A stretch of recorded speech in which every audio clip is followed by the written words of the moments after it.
Without question, this is an unprecedented day in college football and college sports, really in the history of American sports. The Big Ten and the Pac-12, two of the Power Five conferences, two of the traditional powerhouse conferences, two of the most historic and tradition-rich conferences in college sports, especially in college football, have decided they're not going to play this fall because of the pandemic. Too many concerns about COVID-19 and keeping their players safe from COVID-19. They decide they're not going to play in the fall, but they will try to play in the spring.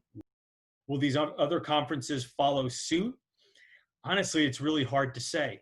On one hand, why is it safer in the SEC country than it is in Big 12 country or Pac-12 country or Big 10 country? I don't know if I can answer that. Maybe their medical advisors are giving them different medical advice. On the other hand, some of this could be motivated by political factors and what kind of support you have within your state to play these games. It's hard to say where we will end up, but this was a monumental day in college sports. If your constituency within your state has a little more tolerance for risk, it probably motivates you to keep moving forward a little more. If you know the governor of your state is going to be rattling some sabers, if you pull back and don't play, maybe you are more motivated to play.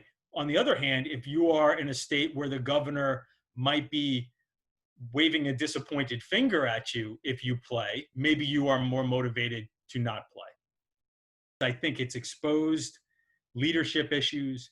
It's exposed issues when it comes to dealing with players.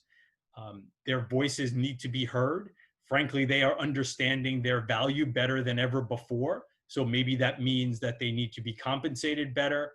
The dynamic between player and school conference teams, basically the relationship between everybody in the college football atmosphere, in the college football environment, I think could change in some way. I do wonder if the lack of collaboration or collaboration falling apart leads to some mechanism to create more collaboration. But it's been like this in college sports and college football for 100 years. So I don't know, maybe a pandemic changes that finally.